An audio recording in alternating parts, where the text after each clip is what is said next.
The death of God is about the drying up of a horizon of meaning and of a whole form of human life. Where do we stand in the illusion it makes? What kind of space are we invited into? The material relations between people become social relations between things. When we look at toasters, corn, and TVs, we still, to a large extent, live in the interregnum between worlds, if you will, or between paradigms. Not many people in the history of the world have faced that. Diet Soap is a Sublation Media podcast. Hello everyone, it's me and Kuba back again. Me, Stefan, Bertram Lee, and Deep State Kuba are joining you to give another update on Sublation Media about the war in Ukraine. Our update has, as it turned out, had absolutely impeccable timing. I first thought I'd start to think of this video in response to the recent Kharkov offensive by Ukraine, but as we were making plans to make a time for this video, some very more important events have happened. Yesterday, on the 20th of September 2022, it was announced that referendums would be conducted in 4 regions of Ukraine, which are at least partially occupied by Russian forces. This is being the DNR, LNR, the Kherson Oblast, that being the Donetsk People's Republic and the Luhansk People's Republic, Kherson and Zaporizhia. These were regions that, you know, if you'd been told in February that kind of in September Russia was about to annex these 4 regions, you would have anticipated that what had developed was Russia had successfully captured these 8 regions, had generally won a victory over Ukraine in short order, and then after a process of integration, had moved to annex these areas. But this isn't what happened. Rather, after a pretty extensive reversal in the past couple of weeks, these moves to referendums are, in essence, kind of a move to extend the war on the Russian side out of a failure of their professional forces to fulfill their goals. And now, on the 21st of September, the day that we're recording, and perhaps the day this video will go up, President Putin and the Defense Minister Shogo have announced a partial mobilization in Russia, something that Russia had up until this point heavily resisted, something that they tried, absolutely desperately to avoid in order to try not to disrupt normal life in Russia and to treat the kind of Operation Ukraine as like a little police action, as America does with its wars. But this has failed, and so from today, mobilization in Russia will begin. And I think this kind of perfectly bookends the special operation and kind of is perfect for this video in the sense that it allows us to speak about what has happened, because the war is now entering a new stage. War, for instance. Yeah. Putin said the word war this morning in his address, something that he's scrupulously avoided. Well, he said it in Russian. Something he scrupulously avoided beforehand, speaking only of the special military operation. And so I think it's a good time for us to kind of assess the special military operation and its failures. And also, then we can go on and examine what it means that this conflict is being formally upgraded into a full-on national war on the Russian side that has not just strategic implications, but also legal, social, and political ramifications as well. Yeah.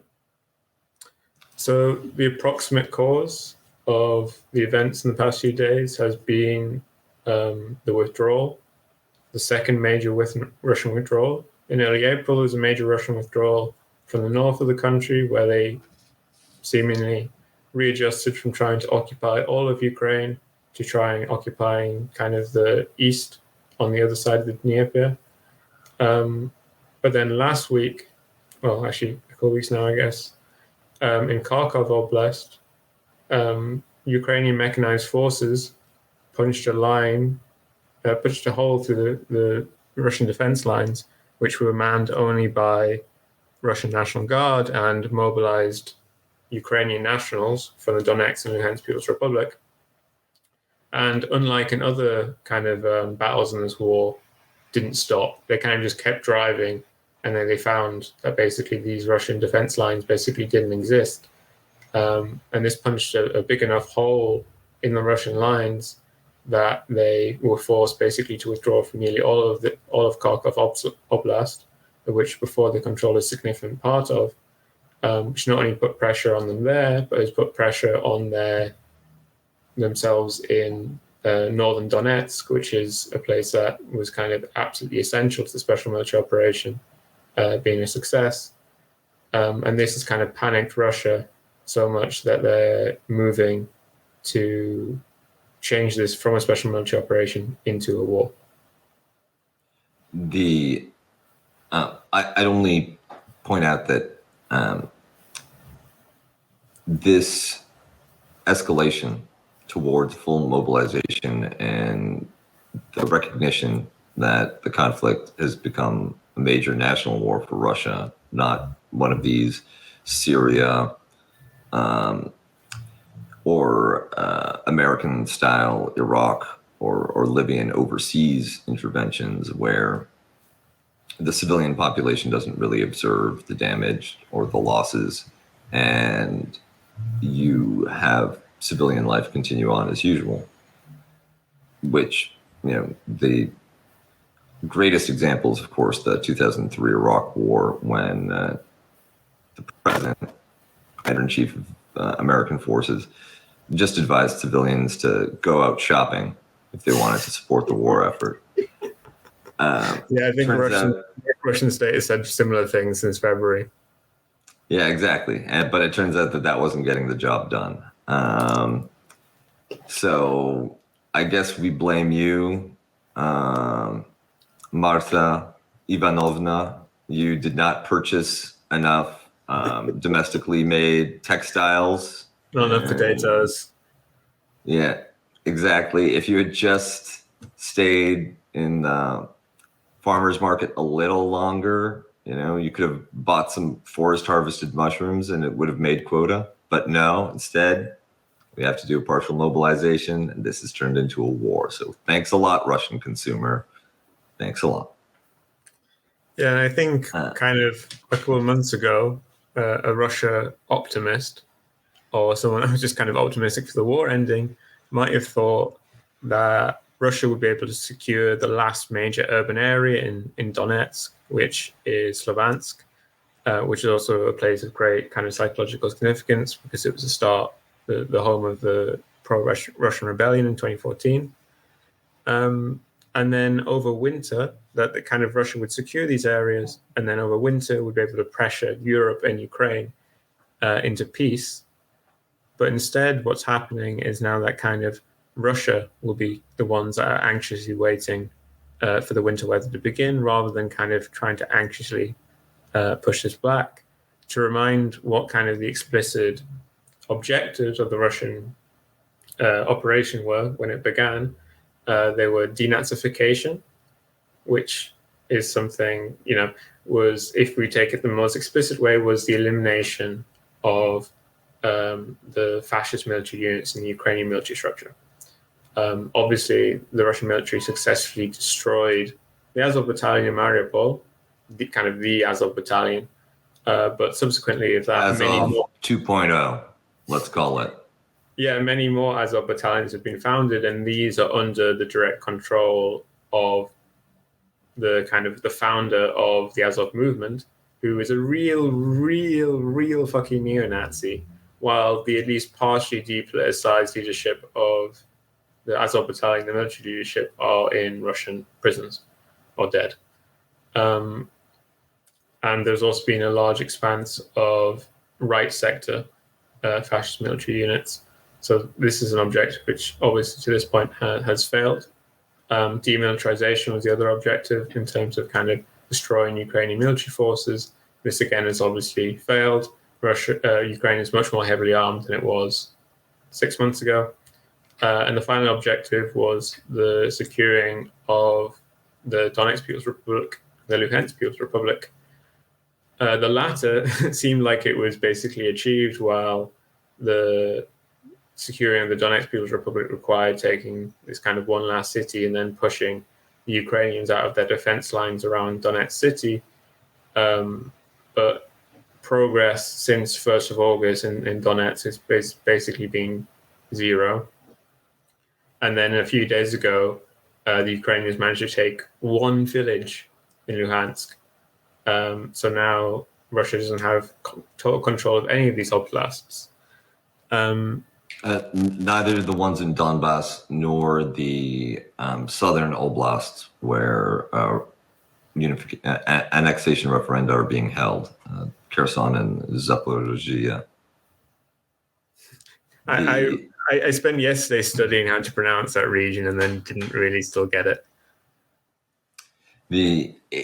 Apparently it goes back to a Cossack host. Yeah, definitely. It sounds very Turkic. But also, like, this is one of the few situations where the Ukrainian and the Russian, like the Ukrainian formal proper pronunciation and the Russian one really vary.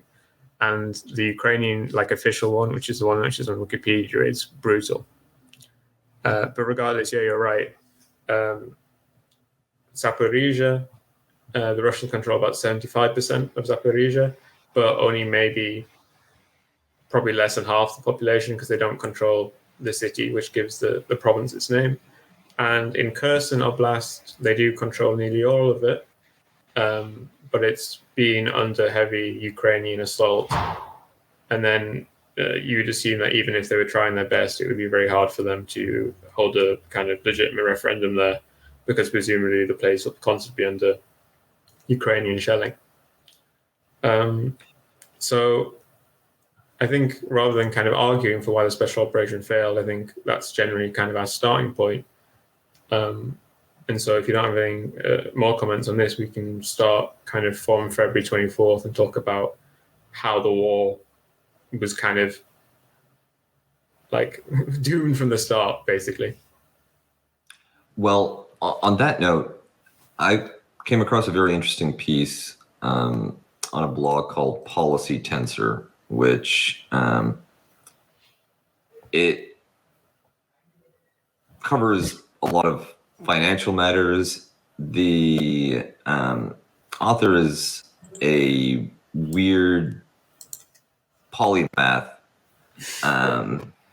that Indians studied in America, I think went back to India, has degrees in an implausible range of fields, and as far as I can tell, has no real Eastern European or Slavic experience, but has a very disciplined way of asking questions.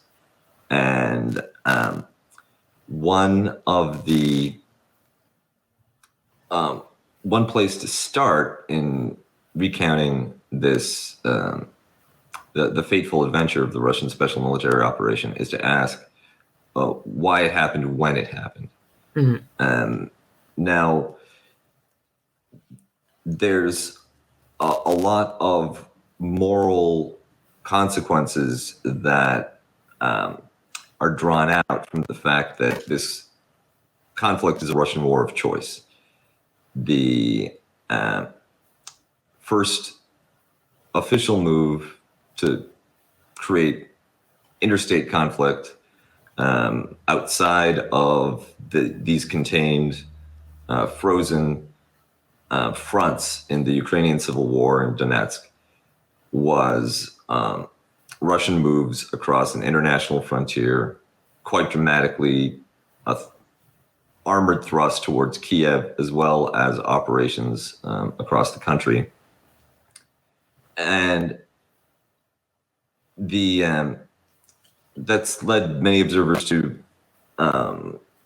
blame Russia for the conflict. And I'm putting that question aside entirely because the one that I want to address is, well, if it is a Russian war of choice, They could have began it 6 months earlier. They could have waited another 6 months. Why did it started a occur very when it bad occurred? season. In a very short season. Russian operations can occur and quite successfully in winter under frozen conditions, but then you hit the thaw. If you don't reach your objectives before the ground turns muddy, all of a sudden you're bogged down in your positions, and a lot of heavy equipment becomes stranded and useless. And once the initial offensive failed, that was a position that Russian units would inevitably fall into as the war progressed. And that had bad consequences on their ability to continue to operate and their ability to defend themselves. So why did it happen when it happened? Well, since Western media has the default explanation that Putin is a bad man and he wants to take territory, Russian national aggrandizement and his own personal ambition, it is unexamined in the Western media. It's just something that Putin does. The timing, maybe it had to do with, I don't know, the death of his second favorite dog, third favorite mistress. He's dying of cancer. Exactly. That was babbled on a lot about in the early days. I prefer to imagine that there's a child dying of cancer and the Russian equivalent of the Make-A-Wish Foundation got him a meeting with Putin, and little Oleg said, Mr. President, please, if one thing you can do is invade Ukraine, make my heart so happy. And, you know, Nazis. Exactly. Crush the Azov battalion. But the author and policy tensor makes a convincing case that the particular timing came out of a kind of asymmetrical diplomatic escalation between Russia and the West over the future of Ukraine and the extent to which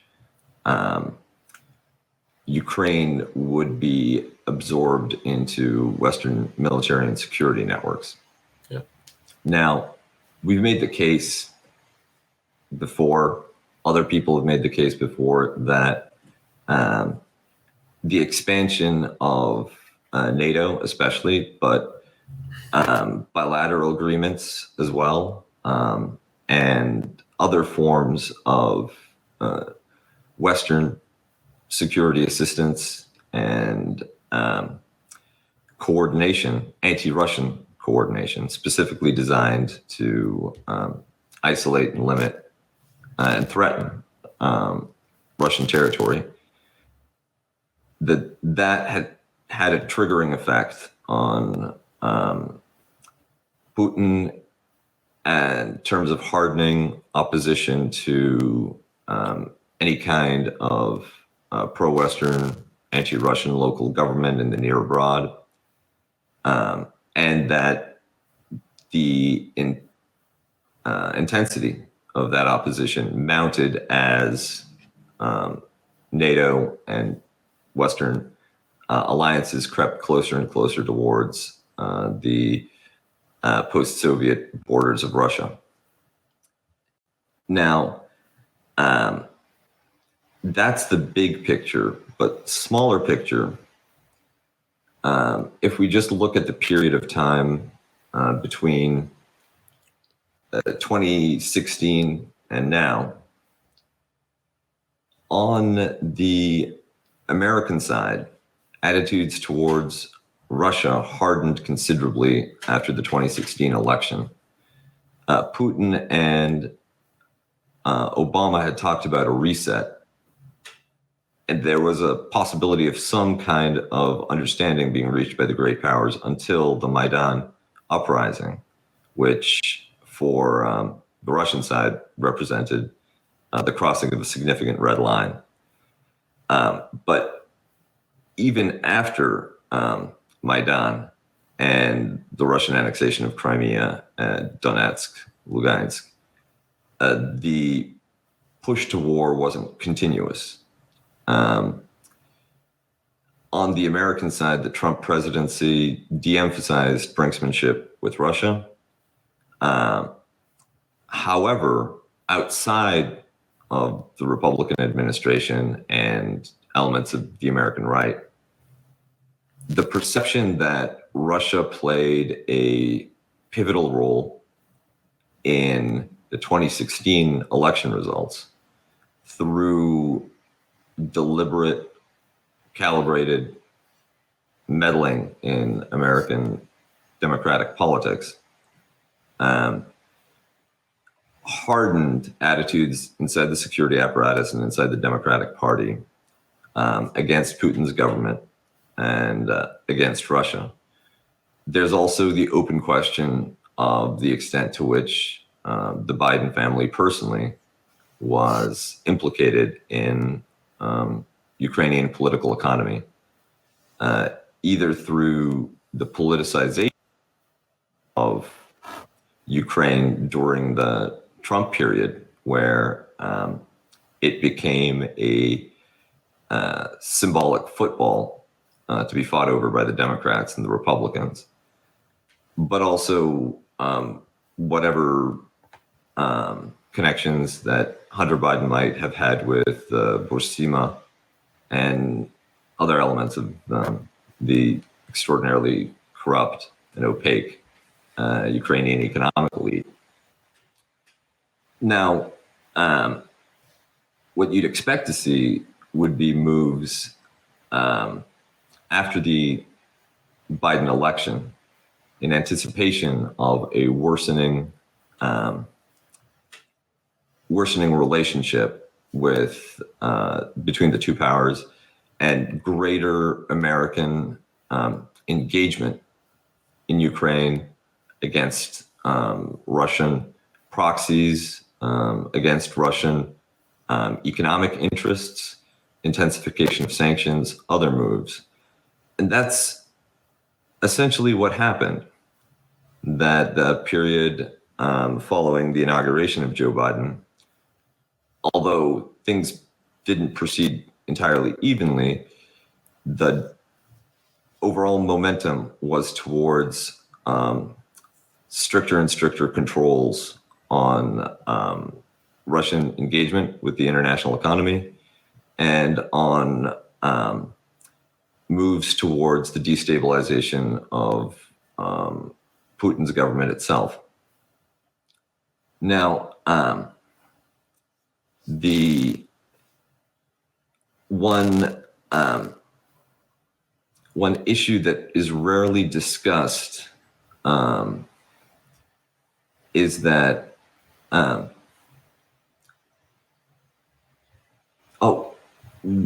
when exactly did the war start? February 24th. February 24th. February 3rd, a Russian oligarch, Viktor Medvedchuk, was arrested, and his pro-Russian television network was shut down. Other moves also severed the informal sub rosa connections between Russia and Ukraine. Yeah, I was going to say, because the 28th Ukrainian presidential election, while Zelensky wasn't in any way a pro-Russian guy, he was about as good as kind of the Russians could expect a Ukrainian president to be following their actions in 2014, in terms of him being someone that was open, he was elected as a partial repudiation of Maidan, someone that was meant to reconcile with Russia, was meant to find resolve the situation in the Donbass through peace. And he made various efforts to do that, including ordering Azov and other nationalist battalions to kind of disengage from the front lines, though these orders were largely ignored. But this kind of movement towards reconciliation, for whatever reason, was slowly ending through 2020, and he began to take a more hawkish attitude. Exactly. And one issue that isn't frequently brought up is that following the buildup of Russian forces along the border, there was at least one major pullback or reorientation of those forces, which nominally was associated with some kind of diplomatic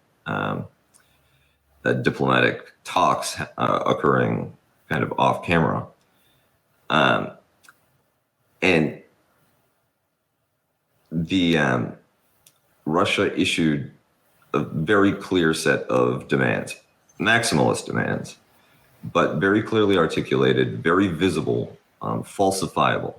So if the United States, Ukraine, and NATO wanted to prevent conflict, they knew where to start, or at least what to start talking about. Now, the moves by Russia, mobilizing, deploying Moving. over 100,000, moving things to the border, issuing these very clear start demands. The entire period, and we can go back to before 2020, we can go back to 2016,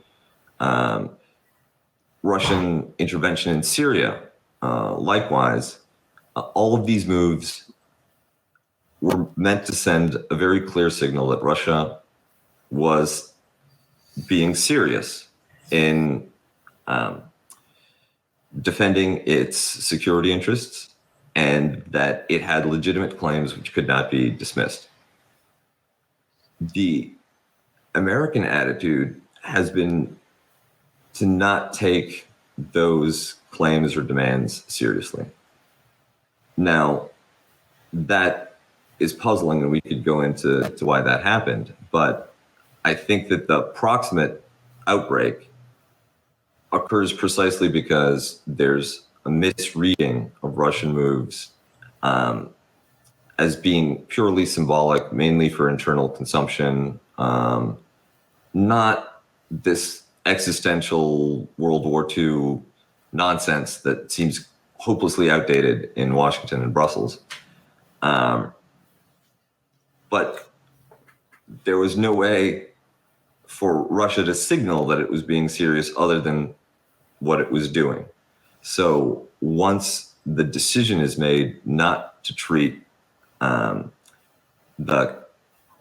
threat of war, the threat of direct, old-timey military, a military offensive with all the destructive potential that went along with that, as a serious Russian commitment, then the United States continued to play a brinksmanship for which the Ukrainians were unprepared. Now, it turns out that the Russians were also unprepared for what they found in Ukraine. And I think that now we can pivot to discussing the actual order of events following the beginning of the special military operation. Yeah. I mean, I think you're right there. That kind of everyone was kind of shouting, but not much was being heard. And one thing that clearly wasn't being heard by Putin and by the people closest to him, probably because he was being directly misinformed by his intelligence services, was that if he sent the Russian army into Ukraine, what he would find would be a war there. It wouldn't be what had happened before in 2014 in Crimea. Russia went into Crimea, faced no resistance, and not only, it wasn't just kind of military units surrendering, it was military units and security forces and police defecting to Russia. Obviously, in the Donbass, they found themselves in a much more difficult situation, but this was kind of the explanation here was the people are with us, but we're fighting kind of these nationalist battalions, and that because we were unable to engage with our air force and so on, and with most of our military units in the Donbass, this is why one hand tied behind our back. Yeah, and they were really quite tied, maybe like one hand and one foot, you know. And then, so it was anticipated that once Russia gathered what seemed kind of like an overwhelming force, they did kind of shock and awe on the first day. They would go into Ukraine, and the Ukrainian army would mostly fall apart. They would get to Kiev, they would take Kiev, they would dismember the government, literally or otherwise, and they would only then have to fight nationalist battalions and various kind of Ukrainian military units that aligned with these nationalist units. Kiev Fedayeen, if you will. And this is kind of a good explanation for, you were saying, like, why did they launch it on February 24th when the snow was about to melt in about 2 weeks? Because there wasn't really an anticipation that the most important military moves would be done in 2 weeks. And while there was still, I don't think there's an idea that, 3 days or something. I don't think this is true, that the whole situation would be resolved in 3 days. That kind of the season wasn't vitally important because they wouldn't be fighting a large-scale conventional war. This also explains... I think that's exactly right. And a lot of military thinkers and strategists have overgeneralized from the American wars in Afghanistan, Iraq, and the particular dynamics of the collapse of brittle states in the Middle East to concept of contemporary warfare that's supposed to be global in general. But I'd like to propose one other idea, which is that all of these moves by Russia, these very obvious mistakes or suboptimal strategies, I think also speak to a greater appetite on the part of Putin as a leader and probably Russia as a society to live with a long, drawn-out conflict. That's something best avoided, and we can try to wrap this up quickly and cauterize it. But I think that it was less shock and horror in the Kremlin that, hey, this isn't happening in 3 days, and more weary disappointment combined with, like, I guess it's 5 years of war, right? Yeah. Like, it was worth a try. Once this operation began, now thinking back for the past 8 years, my question is less, why did they do it, but why did they wait so long, And obviously, later in this episode, I'm going to suggest that I think if Russian forces had concentrated on kind of encircling the Donbass, they would have succeeded and been able to destroy the majority of the Ukrainian army and put the Ukrainian state in a very weakened position. But as you say, at some level, the Russians are going to be like, well, we had to try it, like maybe it would have worked. Yeah, and like the difference is what, another 1,000 Russian soldiers dead in war, right? That you call that a disaster, I call that a bad weekend. I think that there's been a consistent failure on the part of Western analysts to accept that Russian society is not anti-Putin, that he is not being blamed for the disaster, and that there is a willingness. It's funny, on the one hand, the statements of European elites that we have to do whatever it takes, we have to accept whatever conditions this winter brings. And remember, these are civilian populations that aren't involved in any fighting. No one's bombing Leeds. No one's shelling Leipzig. But, it's going to be cold. It's going to be expensive, but it's worth it. Britain's spending 6.5% of its GDP on coping with the crisis. And the level of political, economic, and diplomatic malpractice on the part of the West in this entire conflict is really staggering. I mean, we spoke about it in the last video, but I think we all anticipated that, as with Putin, it wasn't Putin alone thinking that the Russians would win. Like, maybe we didn't think he'd win in 3 days, but we thought that after a couple of months, probably Russia would get what they wanted in terms of territorial. But I definitely anticipated Western sanctions having a real significant effect on Russia. But it seems every week more and more that the opposite was true, that we all massively overestimated and underestimated Ukrainian military forces and overestimated Russian military forces, while underestimating the Russian ability to cope with sanctions, while overestimating the ability of the West to impose them without being damaged itself.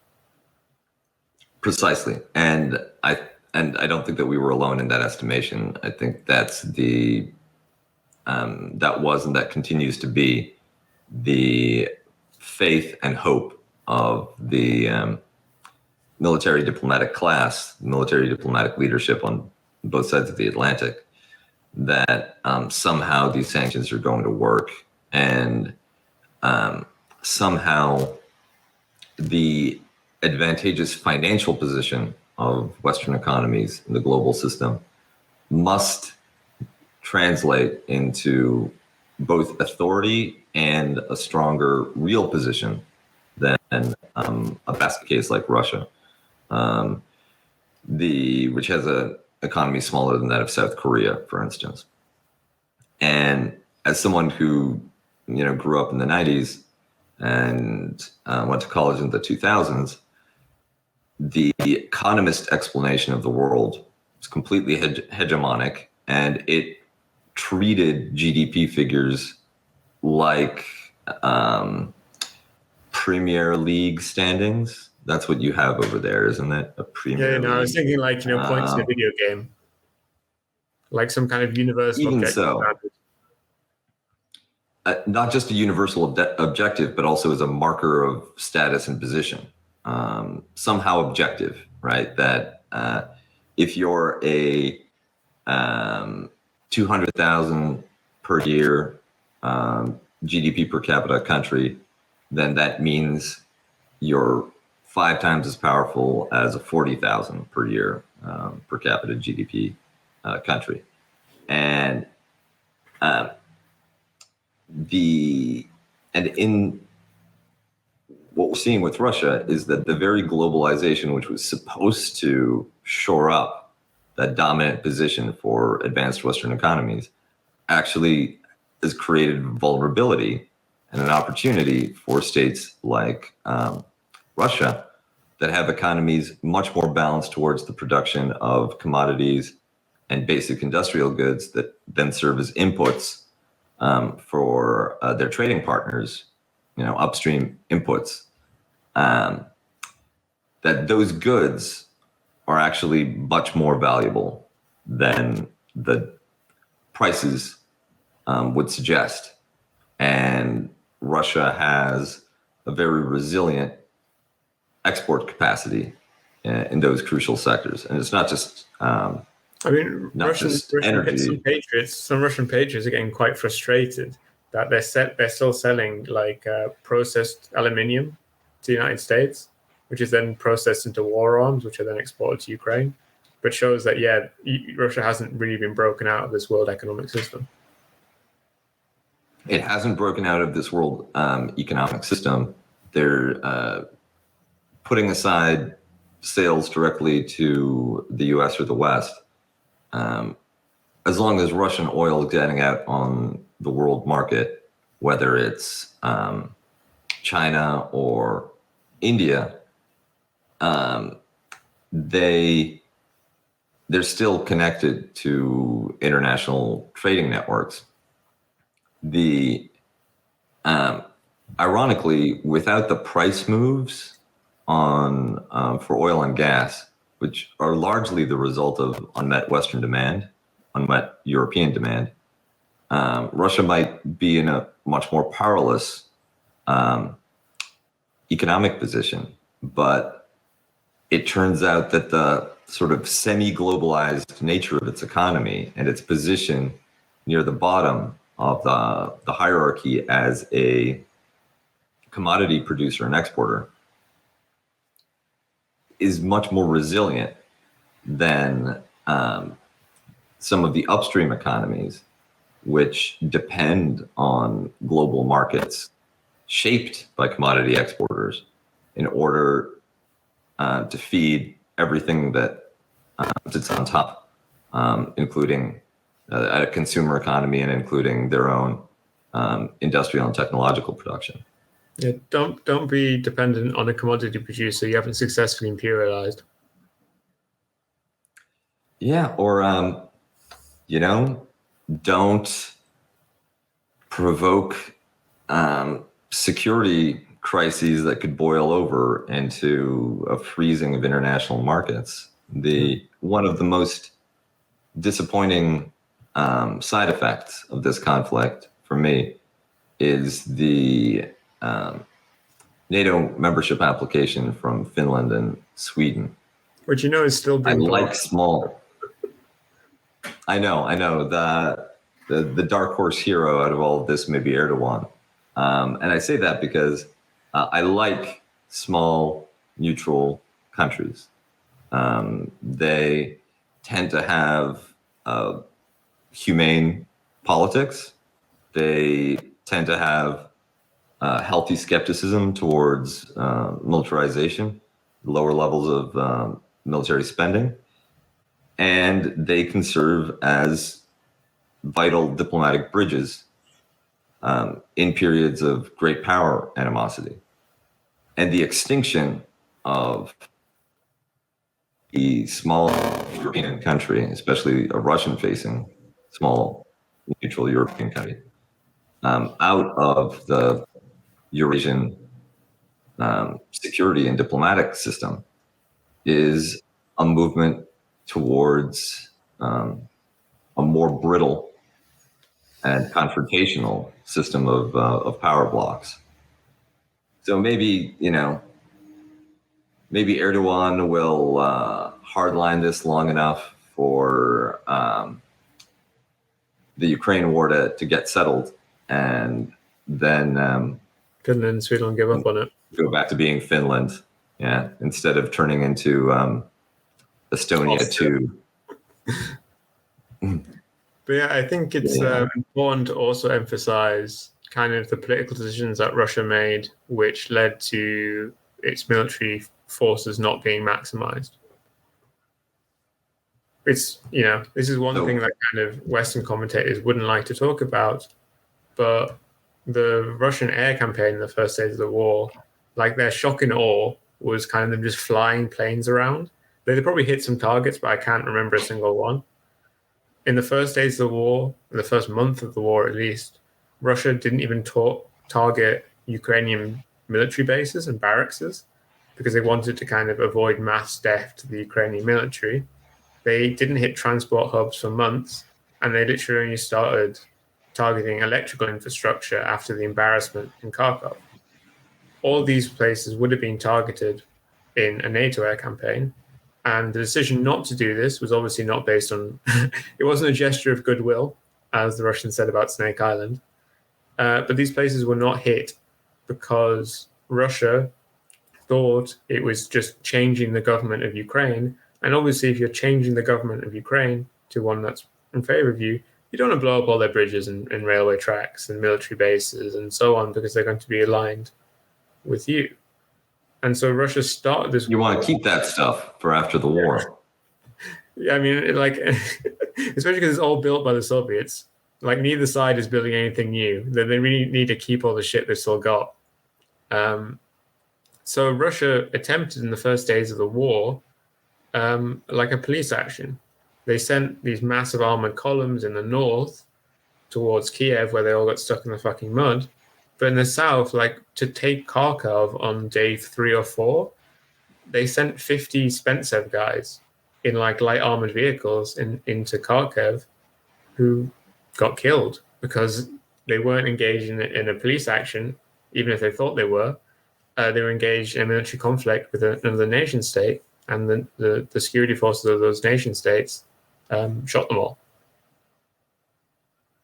And with we talked a little about kind of an American Western unwillingness to take Russian threats seriously and to deal with Russia seriously based on the security concerns that they were raising.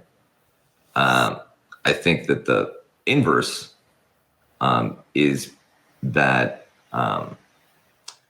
while the Americans assumed their overall control of the international economic system and the position of hegemony that they enjoyed in 1996, they mentally continue to benchmark to that. And that leads to catastrophic miscalculations.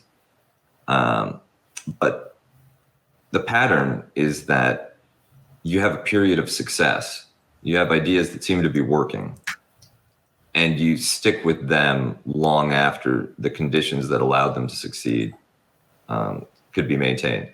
Countries, like people, are victims of their own success much more than captives of their own failure, at least beyond the point where your failure actually puts material constraints on you.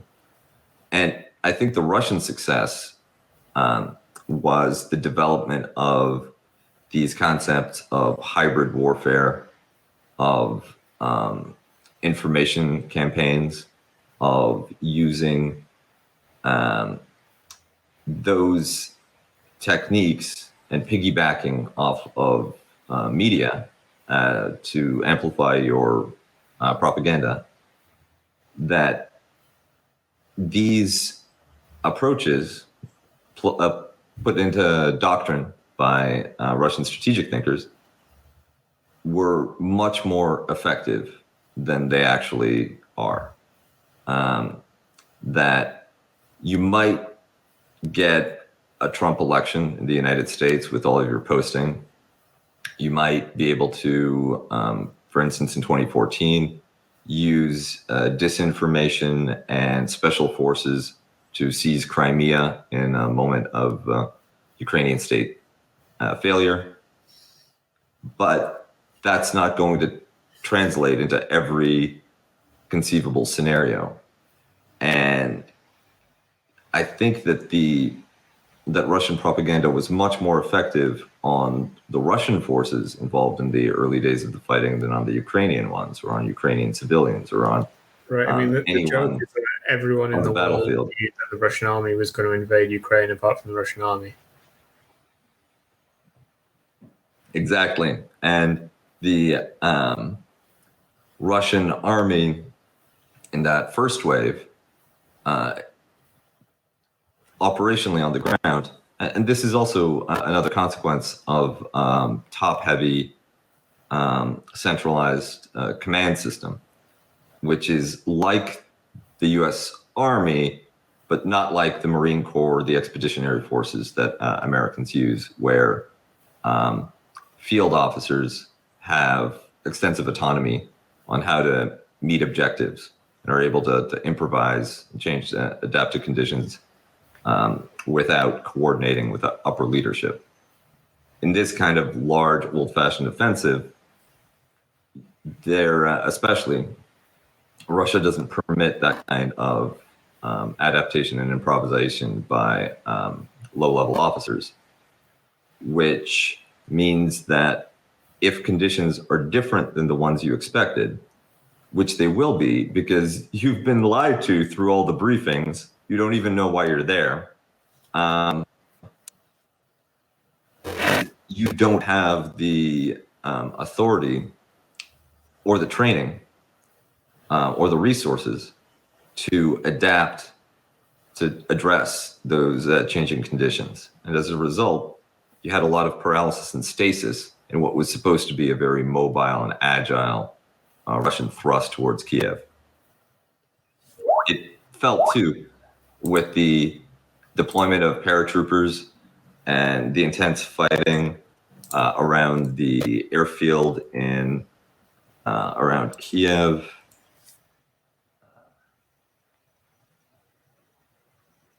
one that starts with B. Do you mean Homostal? Oh, is it? Yes, that's the one. And that those were adaptations imposed from central command, from an outside headquarters, rather than ideas that the field officers participating in operation Yeah, I requested. mean, the main flexibility of the Russians seems to be kind of cancelling stuff and withdrawing. So, like contra, kind Yes. of like what you'd expect from like a strongman authoritarian state. They're all very willing to cancel stuff, and they're all very willing to withdraw, but on the other side, don't seem to be particularly effective in adapting. Yeah, and if you think about it, this is not a recent phenomenon. The Russian doctrines of things like defense in depth, and maybe we should get to why don't we talk about the withdrawals in the context of first the move out of Kiev and the redeployment towards Donbass, and then the failed Kharkiv offensive, or the successful Ukrainian Kharkiv counteroffensive. Yeah, so kind of after, as Kuba mentioned, on the first day of the war, the VDV, the Russian paratroopers, tried to make an air bridge in Homostal, where first airborne forces would land at Homostal Airport, and then they would secure the area, and then 2 mechanized brigades would come in on planes, and basically then capture Kiev on day 1 or maybe day 2. This failed. They weren't able to secure enough of the ground. This air bridge was cancelled, and already at that point, kind of the Russian plan was way off whack. And so instead, these VDV battalions were just sent in after a tank army into this kind of northern Chernobyl area, and on the other side of the river, which had very bad terrain, very bad infrastructure, and were told to basically drive at Kiev. This failed. They faced resistance. They got stuck. Elsewhere in these countries, these kind of police action columns failed everywhere apart from in Kherson region. And so leading up to April 1st, you had a situation where Russia controlled quite a lot of the country. Basically everywhere you can see these blue arrows was at some point controlled by Russia. But it wasn't really anywhere close to getting its objectives, because obviously they were kind of in the outskirts of Kiev, but it became evident at this point that Ukrainian military resistance would be very serious, and Kiev is obviously an enormous city. And I'm sure reflecting back on say what happened in Aleppo, the Russians would know that even if they could get further and get at Kiev, this is a battle which could take months and months and months, and would be something that would be absolutely hammered in the West, and would probably very rapidly see kind of the West really pushing the boundaries on what they could do to help out Ukraine. And so instead, the Russians withdrew from the north in all these kind of areas in the north of the country where you can see these blue arrows, and repositioned their forces to these 4 southern regions, going from west to east. Well, actually 5 regions, west to east of Kherson, Zaporizhia, Donetsk, Luhansk, and then Kharkov.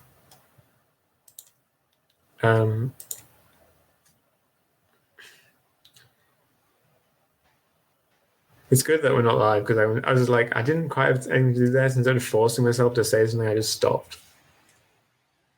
Mm-hmm. Yeah, I know that it's nice that the pressure is off.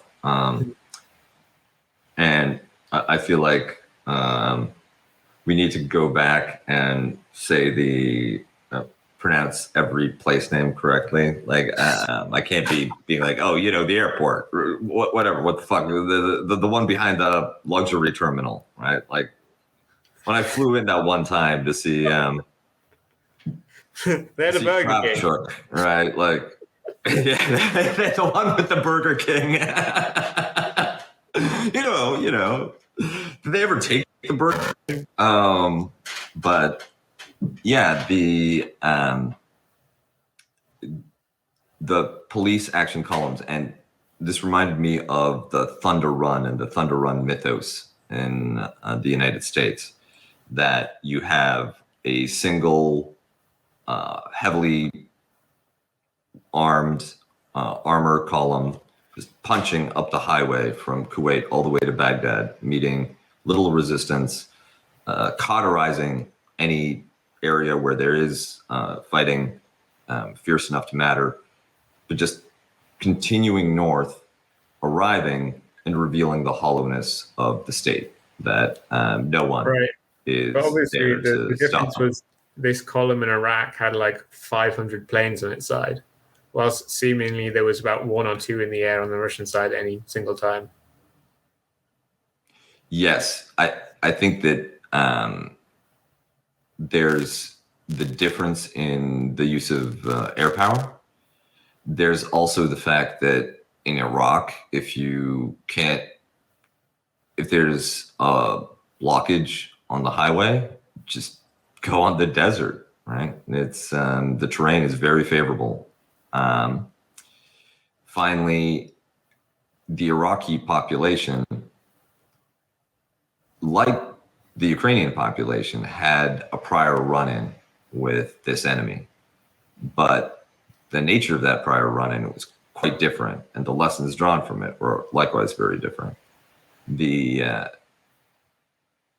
Iraqi invasion of Kuwait and Operation Desert Storm that followed demonstrated that American air power was invincible, untouchable, and that any attempts to create static defensive lines would be an exercise in fatal futility. The Ukrainians hadn't gotten that memo.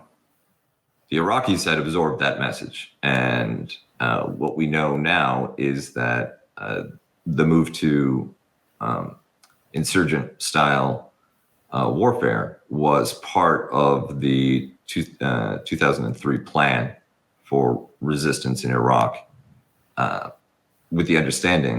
based on the understanding that a conventional type of defense would be suicidal.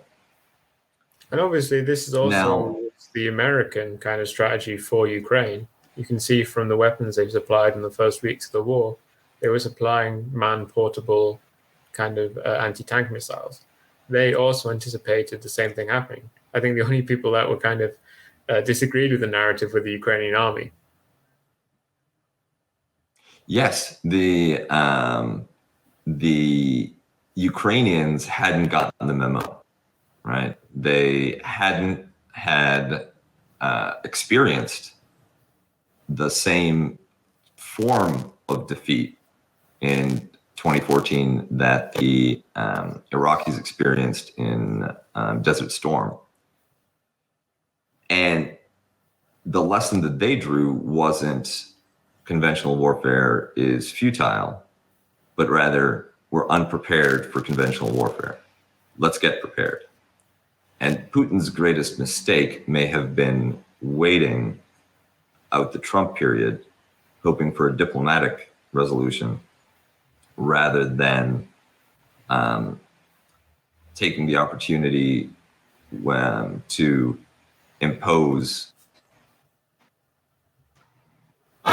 his preferences, his plan for Ukraine, before any of the NATO training operations or Ukrainian reorganization of its armed forces had a chance to bear fruit.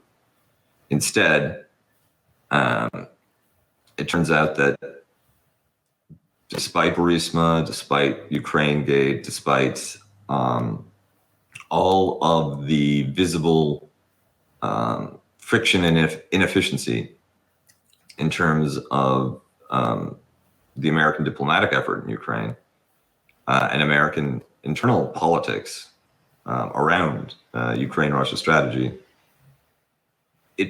whatever NATO was doing paid off.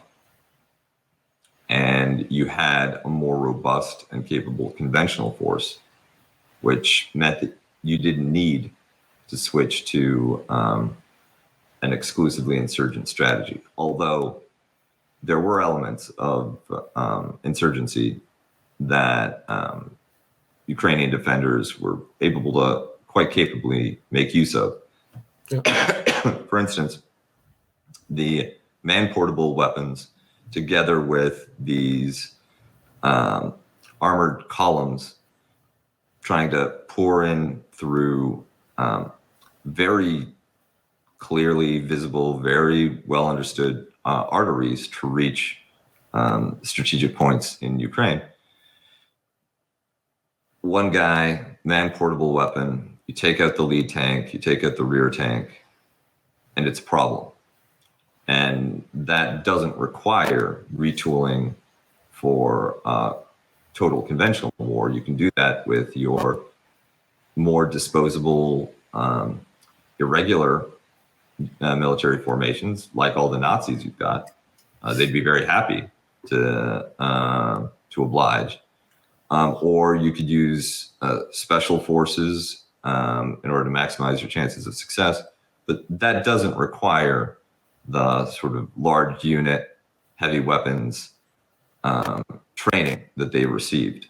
But that pays off later when these become more fixed battles and Ukrainian forces have a chance to entrench after the initial Russian thrust. When that happens and it becomes clear that Russia doesn't have enough forward momentum and enough pressure at its point of contact with Ukrainian forces, that's when you see the first withdrawal. Kiev will not be taken. We redeploy troops, we move them, and we switch to Plan B, which might have been subtitled, "Let's face it, we all knew this was going to happen." And I think it's important to note at the start of talking about kind of the withdrawal from the north and reorientation to the south of Ukraine is that from the beginning this started with a change in strategy, where instead of kind of trying to drive out what were meant to be soft targets, Russia basically completely changed tact and took up kind of World War I style artillery bombardment to actually absolutely decimate an area and then to gradually and slowly move into these places. This is something which emerged directly out of their initial failures because they'd suffered significant manpower losses and because Ukraine had time to mobilize while they were pissing about in the north and not mobilizing themselves. They ended up very heavily outnumbered and facing the heavily fortified Donbass defense lines, which have been fortified for over 8 years, which presumably the initial plan was to avoid, but which, because of their failures elsewhere, they were forced to confront head on. Which is not to say that they didn't have a great deal of success here. For instance, the capture of Severodonetsk. Mariupol. Yeah, Mariupol. The capture of Severodonetsk and Lysychansk was a well-formed operation which only took a few weeks to take 2 major cities.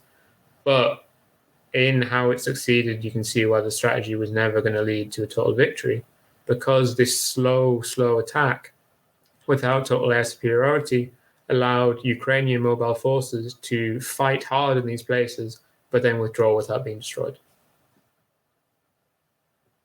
And I think that this might be a good place to discuss why Russia hasn't made more use of its total air superiority and why we haven't seen. You discussed the strategic, or rather the security political aspect of it. You don't want to destroy infrastructure that you anticipate capturing.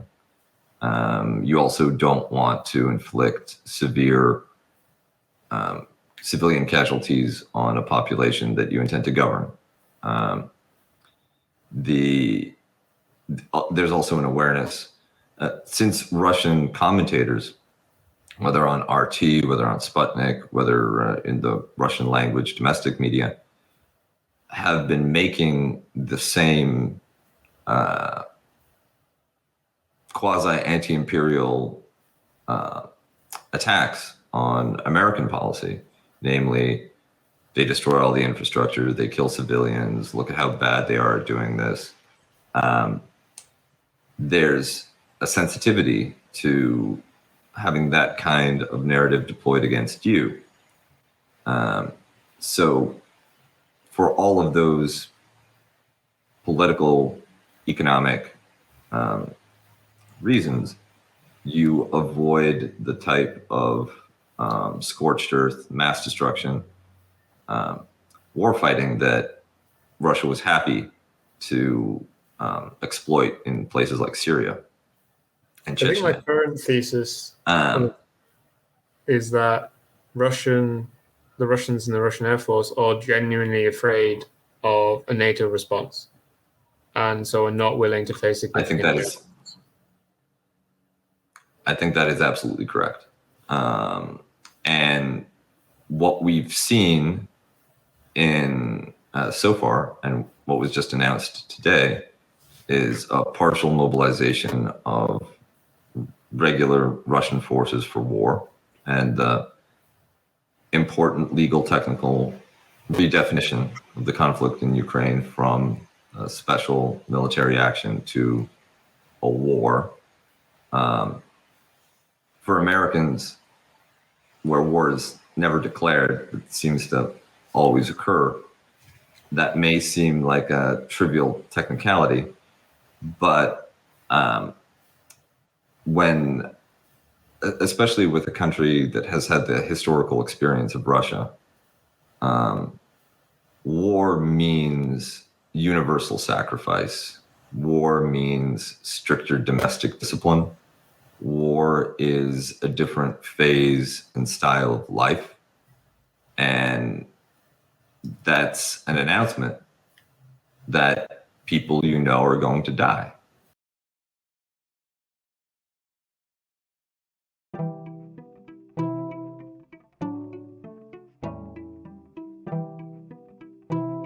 If you enjoyed this conversation, please do consider supporting us on Patreon.